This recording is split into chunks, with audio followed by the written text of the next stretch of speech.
저는 스마트 인재개발원에서 기획실장과 저희 인공지능 사관학교에서 운영 총괄을 맡고 있는 차현석 실장이라고 합니다. 여러분 반갑습니다.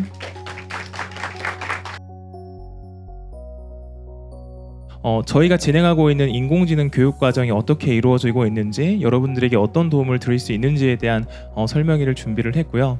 근데 아무래도 저희가 작년까지는 저희 교육기관이나 교육 과정에 대해서 주로 설명을 드리다 보니까 어떻게 보면 좀 저희 자랑을 위주로 한 거죠. 근데 오늘 같은 경우는 실제 이 수업을 들으셨던 수료생 3분 정도를 모시고 실제 이 수업을 들으시면서 어떤 프로젝트를 해보셨는지, 뭐 어떤 걸 느끼셨는지, 아니면 실제 이 교육 과정을 어떻게 활용을 해서 취업에 도움을 주셨는지, 좀 이런 생생한 여러분들에게 현장감을 주기 위해서 수료생들 인터뷰도 준비를 했으니까요. 아무쪼록 여러분들이 귀한 시간 내서 이 자리에 오신 만큼 유익한 시간이 됐으면 하는 바람입니다. 그럼 바로 설명회 진행하도록 하겠습니다. 먼저 저희 스마트 인재개발원에 대해서 간략하게 설명을 드리면요, 저희 스마트 인재개발원은 2016년부터 지금까지 약 8년 동안 이런 디지털 신기술에 대해서 수업을 하고 있는 교육기관이고요. 저희가 주로 하는 교육 사업 같은 경우에는 국가부처에서 사업비를 받아서 거의 전액 무료로 수업을 많이 진행을 하고 있고요. 보시는 바와 같이 고용노동부에서는 K디지털 트레인이라는 사업도 진행을 하고 있고, 옆에 보시면 인공지능 사관학교 또한 저희가 운영기관으로 운영을 하고 있습니다.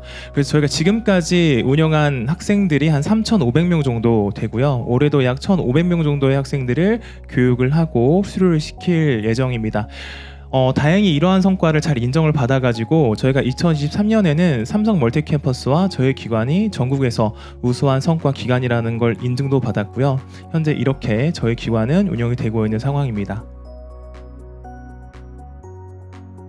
첫 번째로 이제 챗GPT라는 게 어떻게 원리가 이루어져 있고 어떻게 활용이 되는지에 대한 인공지능 기술을 수업을 하고요.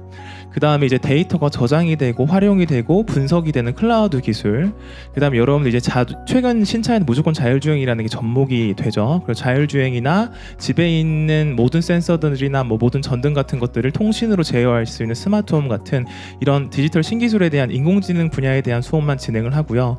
이와 더불어서 여러분들 매일 사용하고 있는 서비스 프로그래밍인 앱이나 웹 같은 종류의 프로그램 수업도 진행을 하고 있습니다. 그래서 이제 저희가 이런 수업을 진행을 할 때는 여러분들에게 일절 어떠한 비용을 받지는 않고요. 전액 무료로 수업은 진행이 됩니다. 거기다가 지원 내용을 보시면은 매달 여러분들이 수업을 들을 때 필요한 중식비나 교통비도 지원을 해드리고요. 그 다음에 여러분들 취업할 때 필요한 국가 공인 자격증들, 정보처리 기사라든지 SQL-D라든지 이런 자격증도 따는 것도 특강이나 콘텐츠를 지원을 해드리고, 그리고 프로젝트 할 때 필요한 장비가 있다라고 하면 그것 또한 지원을 해드리고, 공모전 경진대회까지도 지원을 해드리는데, 그래서 이제 저희 교육과정의 가장 큰 차별점이라고 하면은 저희가 지향하는 수업은 절대 혼자서 앉아서 코딩을 하는 수업이 아니라 팀 단위의 프로젝트의 위주의 수업을 진행을 합니다. 여러분, 절대로 저희가 하는 인공지능이나 코딩 기술은 혼자서 공부를 하면 공부는 할 수 있겠죠. 근데 어떻게 이게 활용이 되고 어떻게 만들어지는지까지는 혼자 공부하기는 정말 어렵습니다. 근데 그러한 환경들을 절대적으로 저희가 팀원들끼리 할 수 있는 프로젝트에 그런 환경을 만들어 드리고요. 근데 그 프로젝트가 당연히 학생 수준의 프로젝트도 좋겠지만 기업과 연계하는 프로젝트를 굉장히 많이 지원을 합니다. 그래서 여러분들은 프로젝트를 당연히 우리끼리는 하지만 그 주제나 멘토링을 실제로 그 실무를 하고 있는 기업들에게 많이 자문을 받아가지고 좀 더 퀄리티가 높은 프로젝트를 완성을 할 수가 있는 거죠. 그러면 확실히 다른 기업에 여러분들의 이력서나 자소서를 낼 때도 얘가 이만큼의 프로젝트를 했어 라고 물음표를 가질 정도로 좀 더 퀄리티가 높은 프로젝트를 완성을 시킬 수가 있고요. 그 다음에 취업 영향 강화 부분인데, 저 부분 당연히 저희가 이력서나 자소서는 지원을 해드리는 부분이고요. 근데 그 밑에 보시면 저희가 매년에 그 대기업 분들이나 각 대학에 좀 이런 인공지능이나 소프트웨어 쪽으로 잘 아시는 분들을 초청을 합니다. 왜냐면 여러분들 실무자의 실무에서 어떻게 이게 쓰이는지를 알아야 되니까요. 그래서 아래 보이시는 SK텔레콤이나 삼성이나 카카오, 실제로 저희가 이번 년에 특강을 하고 있는 기업들입니다. 여러분들 제일 궁금해하시는 부분 중에 하나잖아요. 난 이렇게 공부를 하고 있는데 실제 대기업에서는 어떻게 이걸 쓰고 있지? 그래서 저희가 한 달에 한두 번씩은 꼭 이런 특강들을 매칭을 하는 교육 프로그램을 현재도 운영을 하고 있습니다. 여기까지가 이제 저희 기관의 어떤 기관인지 어떻게 교육을 하는지에 대한 설명이었고요. 지금부터는 제가 앞에 처음에 설명드렸죠. 오늘 하는 설명에는 저희 기관에 대한 소개만 아니라 실제 수료를 한 수료생들이 어떤 걸 느꼈고 어떤 걸 배웠고 어떤 걸 만들었는지에 대한 설명을 드린다고 했어요. 그래서 그걸 두 가지 측면에서 저희가 설명을 해드릴 텐데요. 첫 번째는 비전공자 학생이 저희 수업을 들었을 때 어떤 걸 느끼고 만들 수 있었는지, 두 번째는 전공자 학생이 저희 수업을 들었을 때 어떤 도움을 받을 수 있는지, 이 두 가지 측면에서 수료생 두 분 모시고 한번 간략하게 느낀 점 한번 들어보도록 하겠습니다. 첫 번째로는 저희 정봉균 수료생의 발표가 있도록 하겠습니다. 박수 부탁드릴게요. 우선 저는 이제 스마트 인재 개발원에서 K-디지털 트레이닝 빅데이터 3차 개발자 과정을 수료한 수료생 정봉균이라고 합니다. 반갑습니다. 제가 하고 싶었던 분야에 대해서 정말 하고 싶어서 이제 이 일을 그만두고 일단은 부딪혀 보자라는 생각으로 IT 교육기관을 여러 군데를 좀 찾아보게 되었는데 그 중에서 스마트 인재 개발원을 선택하게 되었고, 그 선택은 좀 후회하지 않을 수 있었던 게 한 세 가지 장점으로 좀 들어볼 수 있는데요. 첫 번째로는 오프라인 측면에서 일단은 진행한다는 점이었어요. 아마 여기 계신 분들이 느끼실 수도 있는데 저희 오프라인 수업을 하다가 코로나 터지고 나서 온라인 수업으로 갑자기 전환되신 분들도 많으실 거예요. 그러다 보면은 수업을 따라가기가 좀 벅차기도 하고, 오프라인 때는 또 즉각적인 피드백 반영이 있었는데 그런 게 좀 많이 어려웠었다 보니까 이선 오프라인 측면이 좀 마음에 들었었고요. 그 다음에는 이제 눈높이 교육이 좀 많이 좋았었던 것 같아요. 저희가 AI라든지 아니면 컴퓨터 지식 같은 경우는 책으로 봤을 때는 정말 이게 단어라든지 개념이 좀 많이 어렵고 복잡하거든요. 근데 5, 6개월이라는 시간 동안 안에, 짧은 시간 안에 이 개념들을 확실하게 이해할 수 있도록 이제 그 좀 디테일한 부분들을 내부 강사진 분들이 다 체계적으로 이제 수업 내용을 다 정리하셔서 저희한테 이제 수업을 진행해 주시는데, 그런 눈높이 교육들이 전 좋았던 것 같습니다. 또 마지막으로는 저희 프로젝트 할 때 이제 현업 멘토링이라고 해가지고 실제 현업에 계신 분들을 저희 프로젝트 팀과 이제 멘토링을 이제 연계를 해주셔가지고 실제로 현업에서는 어떤 기술들을 쓰는지, 또 프로그램을 짤 때 어떻게 하는지, AI 같은 거라든지 아니면 전체적인 프로그래밍들 어떻게 하는지 즉각적으로 좀 물어보면서 제 IT 기술들을 좀 늘려나갈 수 있는 시간들이 굉장히 많았던 것 같습니다. 안녕하세요. 저는 스마트 인재 개발원의 데이터 디자인 과정을 수료한 송승호라고 합니다. 반갑습니다.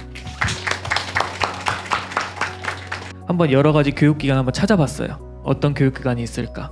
근데 보니까 이 기관이 그 인증 마크가 하나 있더라고요.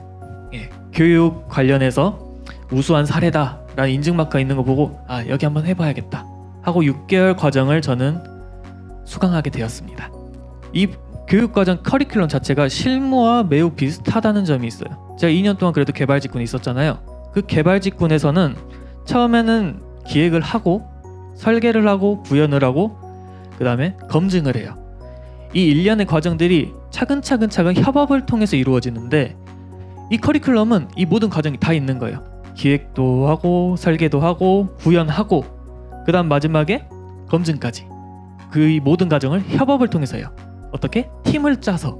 그런 생각을 가지시는 분이 계실 수 있어요. 우리 대학교에서 근데 다 배우는데 굳이? 라는 생각 가질 수 있어요. 근데 한편으로 이렇게 다시 한번 생각해 보세요. 대학교는 사실 백과사전이라고 저는 생각을 하거든요. 모든 정보가 다 있고 디테일하게 있어요. 하지만 핵심만 콕콕 집어서 나오긴 어렵죠. 취업에 대한 내용에. 근데 이 교육과정은 내가 취업을 하기 위해서 필요한 모든 종류를 하나씩 핵심만 집어줘요. 거의 기출문제집 같이요. 포트폴리오가 필요한 포트폴리오에 대한 특강도 넣어주시고, 이력서 자기소개서도 좀 더 깔끔하고 기업에서 원하는 인재상으로 만들어주는 그런 교육기관이라고 저는 평가하고 있거든요. 이 인공지능이라는 분야가 전 산업에 현재 융합이 되고 있는 추세이기 때문에 여러분들이 생각하실 때 내가 이 교육 과정을 들으면 IT나 소프트웨어 쪽으로만 가야 되냐라고 생각을 하시는데, 제가 언제나 이제 학생들 상담할 때 이렇게 얘기하거든요. 우리 교육 과정을 들어서 개발자가 되는 게 아니라 데이터 분석가가 되는 게 아니라 여러분들이 생각하시는 취업의 폭이 좀 더 넓어진다라고 생각해 주시면 좋을 것 같아요. 딱 특정한 분야에 취업을 하는 게 아니라 여러분들이 가지고 있는 전공과 특기 같은 것들을 융합을 해서 좀 더 내가 가지고 갈 수 있는 무기나 내 취업의 폭이 넓어진다라고 생각해 주시는 게 좀 더 취업 분야에 대해서는 적합할 것 같고요. 이제 마지막 시간 저희가 IBK 은행에서 그리고 한전에서 이제 개발자로 근무를 하셨던 저희 수료생인 강태우 개발자님의 소감과 이제 Q&A 어떻게 취업이나 이런 것들이 많이 도움을 받으셨는지에 대한 질문 사항들을 저희가 지금부터 받을 건데요. 네, 여러분 안녕하세요.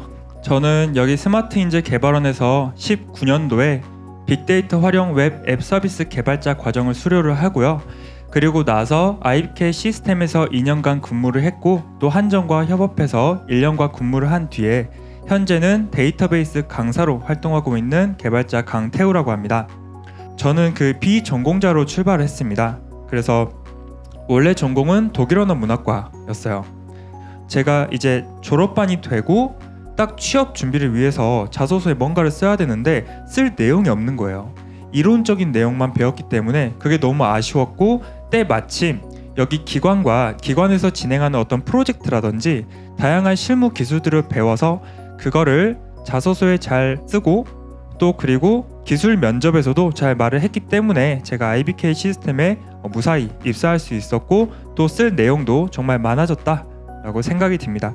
일단 확실한 건 여기 스마트인재 개발원이 그 4차 산업혁명을 가지고 굉장히 커리큘럼이 잘 짜져 있어요. 물론 다른 곳들도 있긴 하지만 거기는 어떤 개발자 과정, 개발자 취업 이렇게 써져 있다면 여기 스마트인재 개발원 같은 경우는 어떤 4차 산업, 머신러닝을 접목한 이런 걸 활용한 이런 코멘트가 이제 추가가 돼 있어요. 근데 요즘 같은 시대에 그 4차 산업혁명이 거의 모든 분야에 쓰이고 있다고 해도 과언이 아닙니다. 제가 어떤 실무에서 일을 했을 때에도 항상 그 기획자분들이나 어떤 개발자분들이 야 우리 이거 인공지능 이거 넣어야 될 것 같다, 이거 기술 넣어야 될 것 같다 이런 식으로 할 만큼 실제 실무에서도 많이 접목하는 트렌드예요. 그래서 다른 기관보다는 이렇게 4차 산업이 포함되어 있는 곳을 선택하는 게 훨씬 제 경쟁력을 강화시킬 수 있는 그리고 여러분들의 경쟁력을 강화시킬 수 있는 방법이라고 생각해서 선택을 했습니다. 다음으로 이제 여기에 계신 분들 중에 저희 기관에 대한 질문들을 굉장히 많이 주셨는데 우선 제가 여기에 대표적으로 3가지만 뽑아서 먼저 설명을 드리고요. 이거 1번 먼저 드릴게요. 비전공자가 프로젝트를 하는데 어려움이 있을 것 같은데 어떤가요? 저희가 보통 한 반에 보시면 한 반에 25명을 보면 70% 분들이 거의 비전공자 분이세요. 한 30%가 전공자 분이신데 저희가 수업을 아예 전공자분들의 눈높이에 맞춰서 수업을 해버리면 비전공자분은 절대 못 따라오시죠. 근데 저희는 완전 기초부터 수업을 합니다. 정말 혹시 여기에 전공자분들 계실지 모르겠는데 자바 첫 번째부터 알려드려요.